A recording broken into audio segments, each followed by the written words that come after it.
Hi, I'm Jon Bramnick, the Assemblyman and Republican Leader in the House, and I'm here today to talk about a serious subject, motor vehicles, and specifically my reaction to the Commissioner's comments. Her name is Sue Fulton.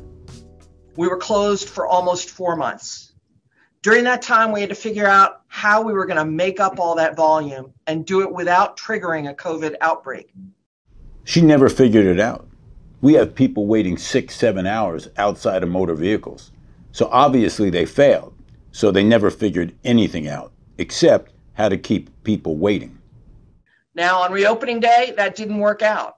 On July 7th, the crowds were such that we couldn't get people in to check them in with the system.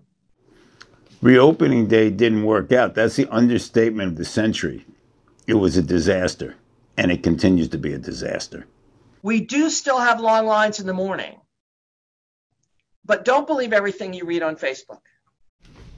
I've been to motor vehicles. There's long lines all day, and she's saying don't believe what's on social media.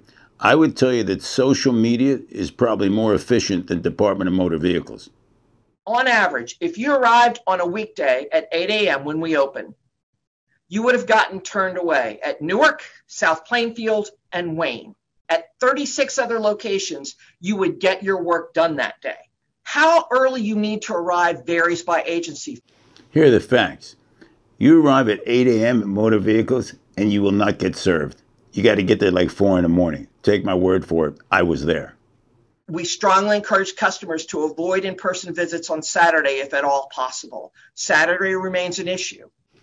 I strongly urge you not to listen to Sue Fulton because she has no idea what's going on outside motor vehicles. Go down there yourself and camp out. People are out there all night, so I don't know what motor vehicles she's talking about, probably Pennsylvania or Maryland.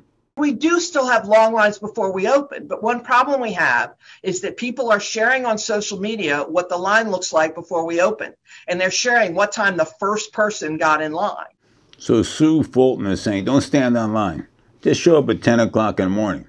See how that works out. So people are misled into thinking they have to arrive earlier and earlier when in fact, people arriving even after we open are being ticketed for service that day. Sue Fulton should start selling sleeping bags outside of the Department of Motor Vehicles because at least they'll make a profit and they'll be helpful to the people waiting in line. Everything else she said is not very helpful. No one needs to stand in line all day. Again, when we open at 8 a.m., MVC staff take your number, you'll get a ticket, and you'll be contacted when we're ready to serve you. No one needs to stand in line unless you need a new license. You forgot to throw that in. Sure, if you don't need any service at motor vehicles, there's no reason to stand in line. Otherwise, I'd suggest you get there really early.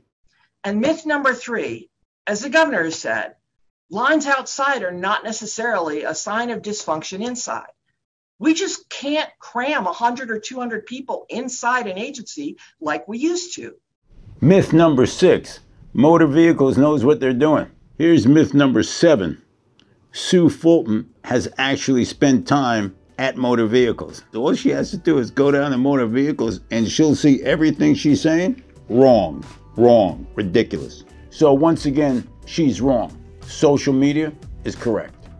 I don't know who's being misled, but I can tell you the public's being mistreated. And I think Governor Murphy and Sue Fulton should get together and fix it.